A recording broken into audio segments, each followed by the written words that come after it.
Amigas, amigos, muy buenas noches. Estamos aquí en la transmisión de la dominguera de este domingo 15 de diciembre. Pues ya prácticamente estamos a 2 semanas de que culmine el 2024, un año bastante intenso, un año largo en términos de cantidad y calidad de acontecimientos. Y creo que valdría la pena en nuestras próximas domingueras poder hacer un balance completo de lo que nos deja y de lo que nos trajo en términos políticos, sociales, económicos el 2024.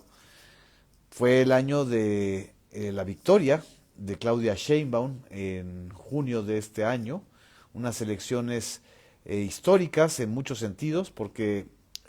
Claudia Sheinbaum gana la presidencia de la República con el mayor número de votos que se habían registrado para una candidata o candidato presidencial. Y bueno, además es la primera mujer presidenta de la República en México y también es la continuidad del proyecto de la Cuarta Transformación iniciado por Andrés Manuel López Obrador hace 6 años con la victoria del 2018. Y esto significa pues un hecho inédito en la historia reciente de los movimientos políticos progresistas en México y sobre todo en América Latina. Esto también ocurrió en el 2024 y también en noviembre de este año, pues gana de una manera contundente la elección en Estados Unidos Donald Trump, este personaje que algunos consideraron una especie de anomalía electoral o anomalía, un loco que en la presidencia de la República de Estados Unidos, pero estamos viendo que esa locura no tiene que ver con él, sino con la situación y el contexto de los Estados Unidos y de la ola de mensajes y de odio contra los migrantes en todo el mundo. Y este es el desafío principal que vamos a tener para el 2025. Creo que todo esto y otros temas más serán motivo de un balance de fin de año, pero por lo pronto en este domingo 25 de este domingo 15 de diciembre, creo que lo importante es poder analizar y comentar con ustedes lo que ocurrió en esta semana. Esta fue una semana también de algunos mensajes e intensidades políticas importantes. Para iniciar, creo que es importante señalar que este domingo la presidenta Claudia Sheinbaum estuvo en Chetumal, la capital de Quintana Roo, para renovar y para refrendar el apoyo a una de las grandes obras de la Cuarta Transformación, una obra que causó, como todas las que hizo el presidente Andrés Manuel López Obrador, una oleada de críticas, de cuestionamientos, de falsedades, de campaña mediática en contra, que pues la vivimos durante el sexenio. El Tren Maya, el proyecto de 1.500 kilómetros alrededor de 5 estados del sureste del país, Yucatán, Quintana Roo, Campeche, Tabasco y Chiapas, es una realidad desde hace un año y la parte o el tramo que faltaba de Chetumal a Escárcega, pues fue inaugurado el día de hoy por la presidenta Claudia Sheinbaum en una reiteración del compromiso de continuidad con las obras más importantes del sexenio pasado. El Tren Maya no es una obra cualquiera, no es una obra que se haya hecho para enriquecer a algún pariente de López Obrador, algún personaje. No, lo que ocurrió es que el Tren Maya se transformó, se convirtió en una especie de frontera laboral del sureste mexicano, una frontera que le dio empleo a miles y miles de ciudadanos empobrecidos en el sureste mexicano y le dará una continuidad y sobre todo una viabilidad a esta zona del sureste mexicano. Creo que esto es lo importante del Tren Maya, esto lo subrayó la presidenta Claudia Sheinbaum y sobre todo en este evento que el día de hoy se realizó en Chetumal, Claudia Sheinbaum recordó que a los mexicanos se les respeta. Esta frase tan contundente de Claudia Sheinbaum no es una frase al vacío, es una frase que se le está señalando y dedicando a quien próximamente va a ser el presidente de Estados Unidos, Donald Trump, y que acostumbra a humillar a sus vecinos o a sus interlocutores con tal de obtener algunas otras ventajas. Creo que eso también fue una de las cosas más importantes de las que se han destacado el día de hoy, domingo 15 de diciembre. Aprovecho esta pausa para también mandar saludos a quienes se están conectando y quienes nos están mandando sus propios mensajes de buenas noches y de presencia aquí en esta tertulia o en este análisis semanal que hacemos a través de esta plataforma de Facebook Live y de esta cuenta de un servidor. Y como dice Maritza Martínez, a los mexicanos se les respeta que se oiga fuerte y que se oiga lejos. Así, justamente así lo planteó la presidenta Claudia Sheinbaum. Ahora, creo que también es importante destacar que esta semana que termina, la segunda semana de diciembre, es también políticamente importante por la aprobación histórica del presupuesto de egresos del 2025, un gasto de 9.3 billones de pesos, es decir, millones de pesos. En este gasto histórico se va a priorizar sobre todo los programas del bienestar, estos programas del bienestar que se empezaron a impulsar en el gobierno de Andrés Manuel López Obrador, las pensiones a adultos mayores, las pensiones a personas con discapacidades, las becas y los programas para jóvenes construyendo el futuro, el proyecto también de Sembrando Vida, que continúa de otra manera, pero también continuará, y otros programas sociales importantes que están impulsándose desde la llegada de Claudia Sheinbaum al poder, como la beca Rita Cetina para estudiantes de educación secundaria, también los programas de 60 a 64 años de pensiones para mujeres adultas, que es previo a la pensión universal, por supuesto el programa de salud casa por casa o de médico en tu casa, que se va a impulsar a nivel federal, y muchos otros programas que se han ido anunciando en estos primeros meses de la gestión de Claudia Sheinbaum, como es el programa de vivienda, que también está generando una oposición fuerte por los cambios que se están generando o se generaron y se aprobaron en la ley del Infonavit, para que el Infonavit pueda también ser quien construya las viviendas en México. Es importante subrayar que en la discusión y en la aprobación del presupuesto de egresos del 2025 se reasignaron recursos que originalmente no estaban asignados para las universidades públicas de todo el país, para la UNAM, para la UAM, para la Autónoma de Nuevo León, para la UDG por 18,000 millones de pesos. Se reasignaron también 6,000 millones de pesos en materia de seguridad pública, en cultura, este sector que también va a tener un impulso importante, se reasignaron 3,000 millones de pesos, sobre todo para darle impulso a las escuelas de artes y del INVAL y también de antropología e historia del INA, y casi 10,000 millones de pesos para las carreteras, caminos rurales de todo el país. Creo que esto también es importante señalarlo como uno de los acontecimientos más importantes de esta semana.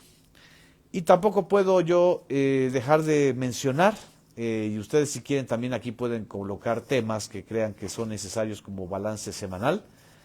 el fin del periodo de Norma Piña al frente de la Suprema Corte de Justicia. La señora Norma Piña,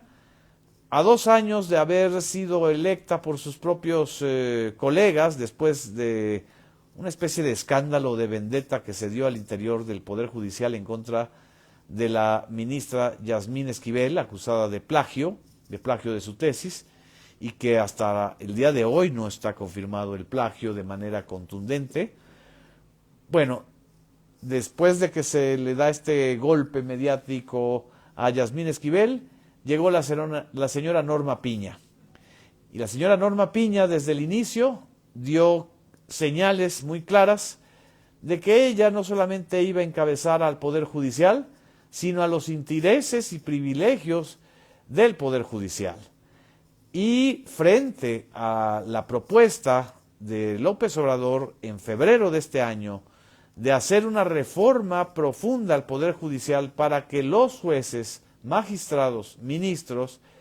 hombres, mujeres, sean electos por el voto directo. Norma Piña y el grupo que la puso al frente de la Suprema Corte de Justicia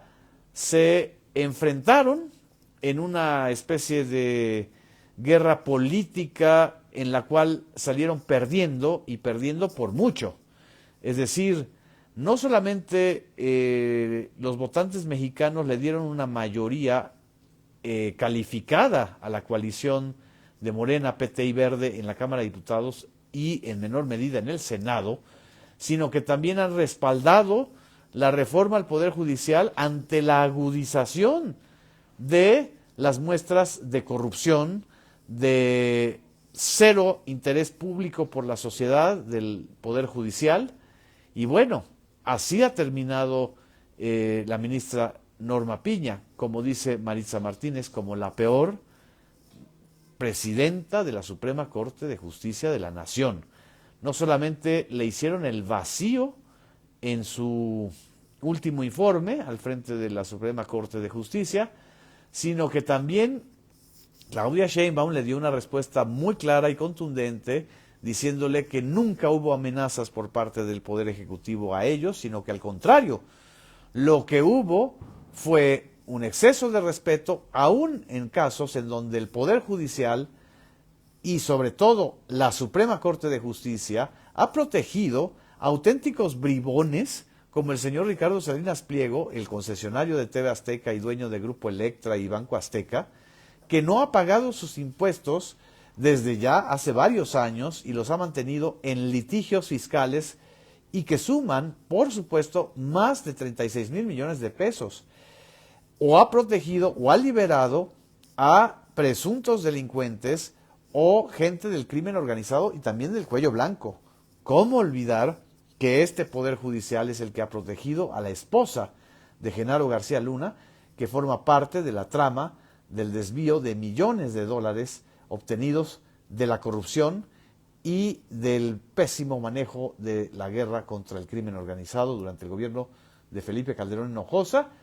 y los negocios particulares que hizo durante el periodo de Enrique Peña Nieto? Este es el epitafio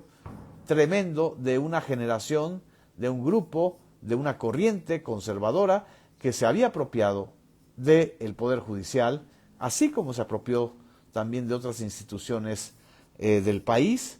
Y bueno, todavía queda el debate de el presupuesto del INE, del Instituto Nacional Electoral, para poder realizar la elección del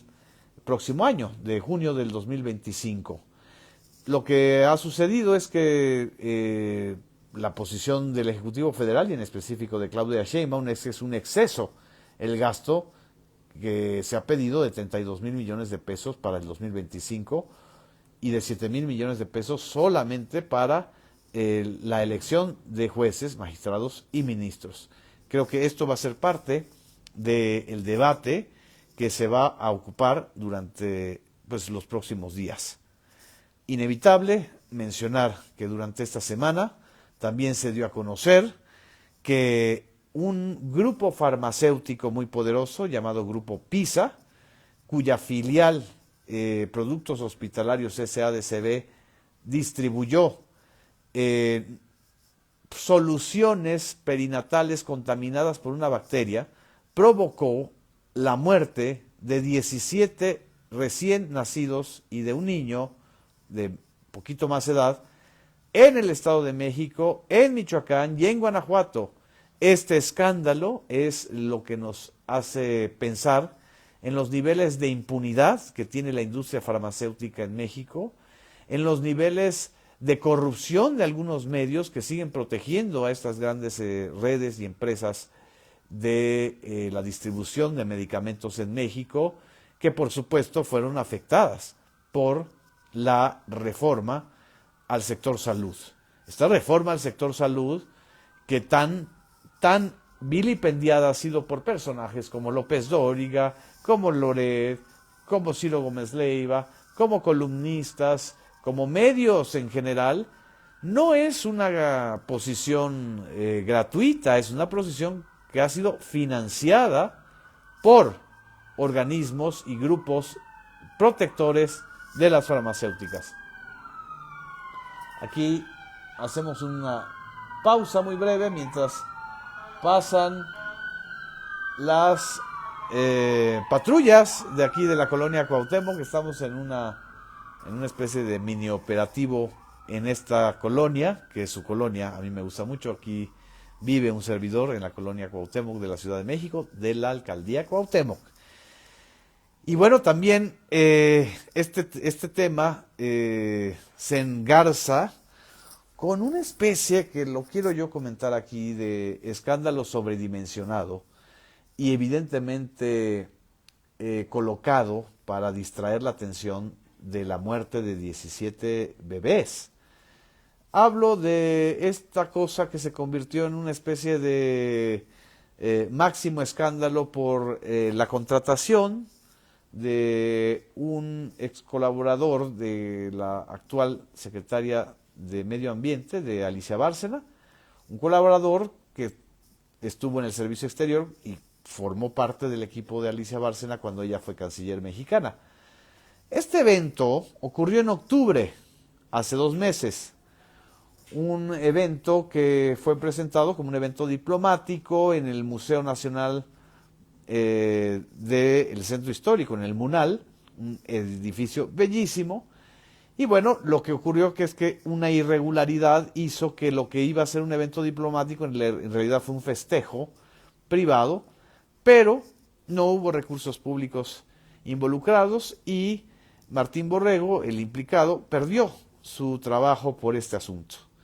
Pues bueno, han hecho de este tema una especie de máximo proceso y de enjuiciamiento o de linchamiento mediático. No le hallo otra manera de describir a lo que ha sido este episodio del escándalo del MUNAL, una especie de linchamiento mediático muy grotesco, muy al estilo de Loret y de sus colaboradores, porque además el tema aparece en una columna de uno de los que colaboran en esta especie de plataforma de la calumnia que es Latinus, y describen el evento como si fuera, no sé, algo peor que la muerte de 17 niños en el Estado de México, y le hacen segunda varios medios electrónicos, impresos, radiofónicos y digitales. Así se maneja esta especie de maña o de estilo para desviar la atención de los grandes escándalos. El verdadero escándalo sigue siendo la impunidad de muchas farmacéuticas, y esto todavía no se le ha dado ni la investigación ni el golpes suficientes. Esto creo que es algo que se menciona y se mencionó y se debe analizar porque ocurrió en esta semana, en esta semana previa al domingo 15 de diciembre. De mi parte, creo que lo más importante que hay que señalar. De manera personal, les agradezco muchísimo su interés, su participación y que además puedan compartir estas domingueras. Y no se olviden que el próximo domingo empezamos a hacer nuestro balance del 2024. Muchas gracias, buenas noches.